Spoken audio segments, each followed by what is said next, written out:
Depuis toujours, les êtres humains ont essayé de trouver des raisons ou des explications rationnelles aux situations ou phénomènes irrationnels. Pour les justifier, on a cessé de créer des légendes, des mythes, durant des siècles et des siècles. Histoires aux personnages fantastiques ou extraordinaires, dieux, héros ou encore monstres. Au Japon, beaucoup de ces histoires mettent en scène des yokai, des créatures surnaturelles vivant à la frontière entre le monde réel et le monde fantastique. Un yokai est un être mystérieux, un phénomène qui dépasse la compréhension humaine et qui ne peut être expliqué que par l'existence d'une entité surnaturelle.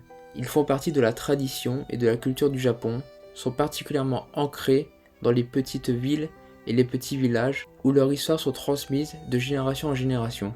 Ces monstres naviguent à travers la frontière déroutant entre fiction et réalité, entre doute et conviction, entre bien et mal.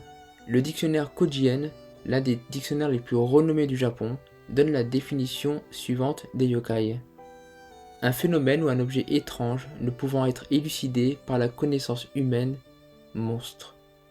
Dans le Japon rural, d'il y a quelques centaines d'années, la seule façon de justifier de tels événements était de croire en l'existence des yokai. Peu à peu, ces créatures ont fait partie de la vie quotidienne, de la tradition et de la culture. L'origine des yokai est ancrée dans le shintoïsme et ses concepts, notamment l'animisme et le culte de la nature. Celle-ci est la plus ancienne religion du Japon, et son nom japonais Shinto signifie la voix des dieux. Elle est basée sur le culte des dieux, kami en japonais, et selon les croyances. Les dieux se trouvent partout, aussi bien dans la nature que dans les êtres animés et inanimés.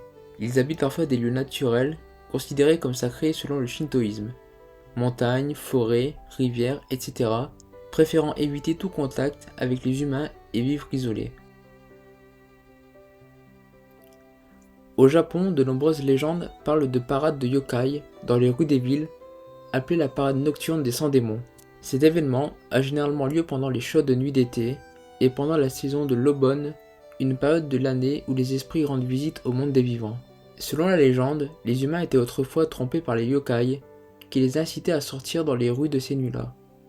Alors, ces monstres en profitaient pour anéantir tous les humains curieux venus assister à cette parade macabre.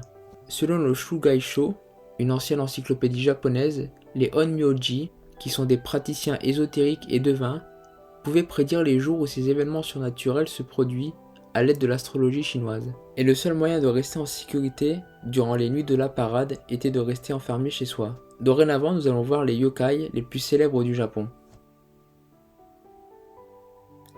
L'origine du mot Oni dérive, semble-t-il, de la lecture On Yomidu, signifiant caché ou dissimulé, car les Oni étaient à l'origine des esprits des dieux qui causaient des désastres. Les Oni sont les plus forts, les plus violents et les plus dangereux des yokai.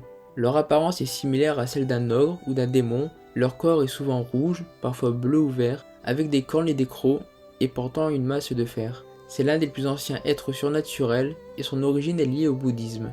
Dans cette religion, les Oni gardent les portes de l'enfer et surveillent et torturent les damnés. Ces yokai sont les protagonistes d'une fête japonaise qui est célébrée au début du mois de février, la veille du début du printemps selon le calendrier lunaire. Ce jour-là, on dit que les Oni viennent s'introduire dans les habitations japonaises. Pour les faire fuir, les portes des maisons sont décorées de têtes de poissons séchées et de branches de houx, entre autres. Les Tengu vivent au fond des montagnes et y sont particulièrement attachés. Leur nom signifie chien céleste, bien que leur apparence n'ait rien à voir avec ces animaux. Leur visage est rouge, ils ont un long nez et sont assez corpulents. Ils se déplacent dans le ciel grâce à leurs ailes et portent généralement un éventail en plume à la main. Ils possèdent un large éventail de capacités magiques, comme celle de changer le climat à leur guise. Ils se déplacent dans la montagne avec une grande dextérité, émettant des bruits, des chuchotements, des rires ou des sons de tambour. Ils sont particulièrement dangereux pour les personnes âgées et les enfants, car ils aiment s'en prendre aux plus vulnérables. Les kappa sont l'une des catégories de yokai les plus connues du Japon. Les Japonais en sont même venus à croire à leur existence réelle, car on a retrouvé des restes momifiés d'une créature ayant les caractéristiques morphologiques de ces êtres mythologiques. Ils habitent les zones d'eau douce et selon la religion Shinto, étaient considérés comme les divinités des rivières et des lacs.